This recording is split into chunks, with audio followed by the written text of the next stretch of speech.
ബാബട്ടാ ഇവിടെ പീച്ചി രക്ഷയില്ലല്ലേ? പീച്ചി എന്ന് പറഞ്ഞ പീച്ചി ഡാം അതിമനോഹരമായ പീച്ചി ഡാമാണ്. കഴിഞ്ഞ പ്രാവശ്യം നമ്മൾ കണ്ടില്ലേ, ഇവിടെ ഡാം തുറന്ന് വെള്ളം നിറഞ്ഞിട്ട് തുറന്ന് വിടാൻ പോലും മന്ത്രി ഇവിടെ വരാൻ നോക്കിയിരുന്നിട്ട് മന്ത്രി വന്നിട്ട് വെള്ളം തുറന്നിട്ട് എത്രയോ കുടുംബമാണ് നശിച്ചു പോയത്. എത്രയോ വീട്ടിൽ വെള്ളം കയറി, എത്രയോ പേര് ഈ പ്രദേശത്ത് നിന്ന് പലായനം ചെയ്തു പോയി. അവരൊക്കെ ഇന്ന് നമുക്ക് ഈ വർഷം നമുക്ക് നോക്ക്, ഡാം നിറഞ്ഞുകൊണ്ടിരിക്കുകയാണ്. ആ ഡാം നിറഞ്ഞുകൊണ്ടിരിക്കുന്ന ഡാമിൻ്റെ ആ പുഴയൊന്ന് മണ്ണ് മാറ്റിയ ഒന്ന് വൃത്തിയാക്കിയില്ലെങ്കിൽ കഴിഞ്ഞ വർഷത്തേനെക്കാട്ടിൽ കൂടുതൽ അപകടമല്ലേ ഈ വർഷം ഉണ്ടാകാൻ പോകുന്നത്. നമ്മുടെ പീച്ച് ഡാമിൻ്റെ ഭാഗമാണല്ലോ മണലിപ്പുഴ. ഈ മണലിപ്പുഴയിൽ ഞാൻ വരുമ്പോൾ നിറച്ച് വെള്ളമാണ് ഇപ്പോഴും. എന്നാൽ ഇവിടെ ഒന്ന് നോക്കിയപ്പോഴോ ഷട്ടർ തുറന്നിട്ടില്ല. ഈ ഷട്ടർ തുറക്കാണ്ട് ഇത്രയധികം വെള്ളം ആളുകളുടെ കൃഷിയിടങ്ങളിലേക്ക് കയറി. ഇപ്പോൾ ഷട്ടറും കൂടി തുറന്നു കഴിഞ്ഞാൽ കഴിഞ്ഞ പ്രാവശ്യത്തെ പ്രളയത്തെ വീണ്ടും അതിജീവിക്കേണ്ടി വരില്ലേ? എന്താണ് ബാബു എന്നതിന് പറയാനുള്ളത്? തീർച്ചയായിട്ടും കഴിഞ്ഞ വർഷത്തേക്കാൾ ഉപരിയായിട്ട് പ്രളയം ജനങ്ങൾ ബുദ്ധിമുട്ട് അനുഭവിക്കേണ്ടി വരും എന്നുള്ള കാര്യത്തിൽ യാതൊരു സംശയമില്ല. കാരണം ഇപ്പോൾ തന്നെ പുഴ നിറഞ്ഞു പോയിക്കൊണ്ടിരിക്കുകയാണ്. കാരണം ഉറവ കൂടുകയും അതുപോലെ മറ്റ് ചാലുകളിൽ നിന്ന് ഒഴുകിയെത്തുന്ന വെള്ളമെല്ലാം പുഴയിലേക്ക് വീഴുകയും ആ ഒഴുകിയെത്തുകയും ചെയ്യുന്ന സാഹചര്യത്തിൽ പുഴ ഇപ്പോൾ നിറഞ്ഞ് ഒഴുകിക്കൊണ്ടിരിക്കുകയാണ്.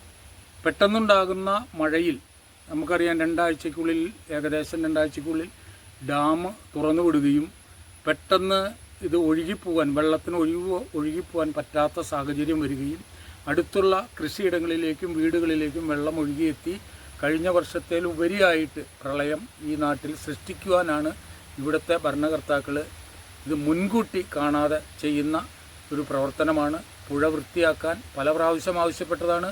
ആവശ്യമില്ലാത്ത കോടിക്കണക്കിന് രൂപകൾ ചെലവഴിക്കുന്നതല്ലാതെ ജനങ്ങൾക്ക് ഉപകാരപ്രദമായ യാതൊന്നും ഇവിടെ ചെയ്തിട്ടില്ല. അതിൻ്റെ ഏക ഉദാഹരണമായിട്ട് ഈ വർഷത്തെ പ്രളയം വീണ്ടും വരുത്തിവെക്കുന്ന ഒരു പ്രളയമായി മാറുമെന്നാണ് എനിക്ക് പറയാനുള്ളത്.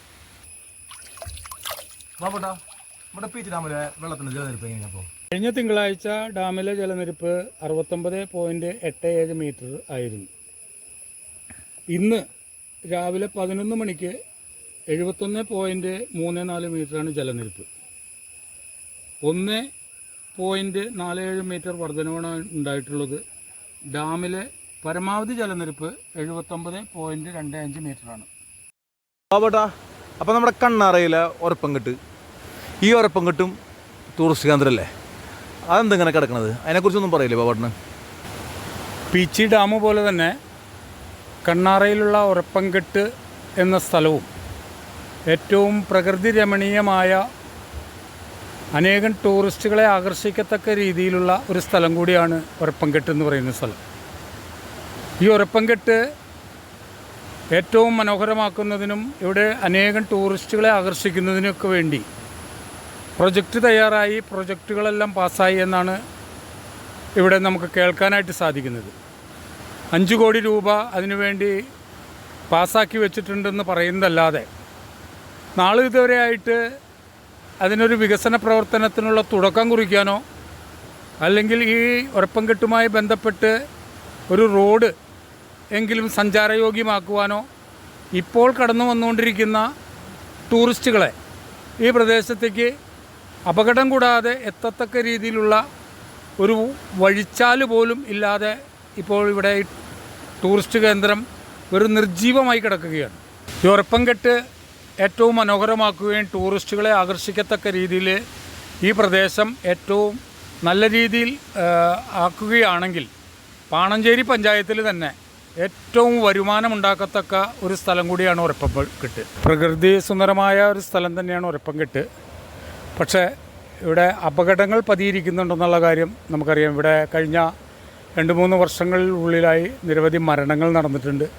ടൂറിസ്റ്റുകളെ ആകർഷിക്കുമ്പോൾ ടൂറിസ്റ്റുകൾ വന്നവർക്ക് അവർക്കൊരു സുരക്ഷിതത്വം ഇല്ലാത്തതുകൊണ്ടാണ് മരണങ്ങൾ സംഭവിക്കുന്നത്.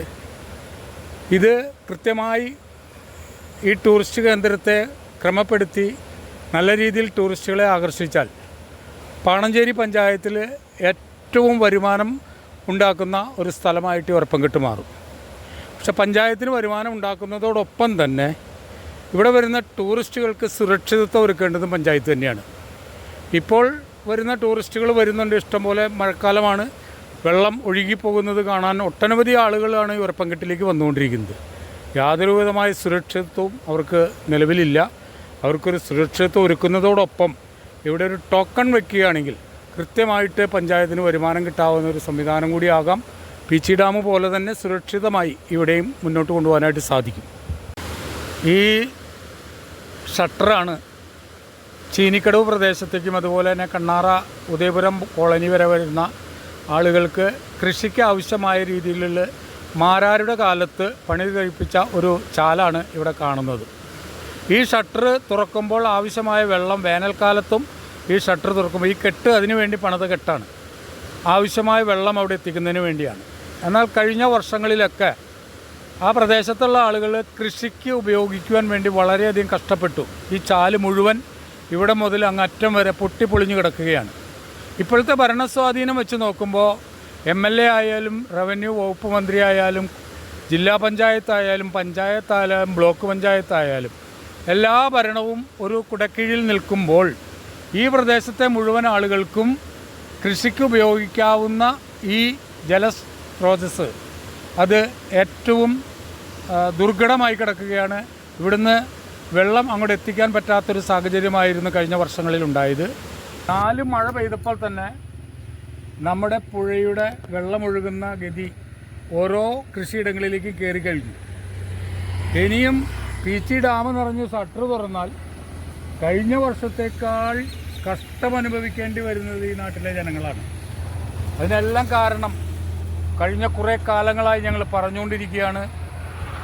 ഈ പുഴയുടെ മണ്ണ് മാറ്റി വെള്ളം സുഗമമായി ഒഴുകുന്നതിന് വേണ്ടുന്ന സംവിധാനം ഒരുക്കണമെന്ന് പറഞ്ഞിട്ട് ഭരണാധികാരികൾ നാളിതുവരെയായിട്ട് അതിന് വേണ്ടുന്ന ഒരു ചെറുവിരൽ പോലും അനക്കിയിട്ടില്ല.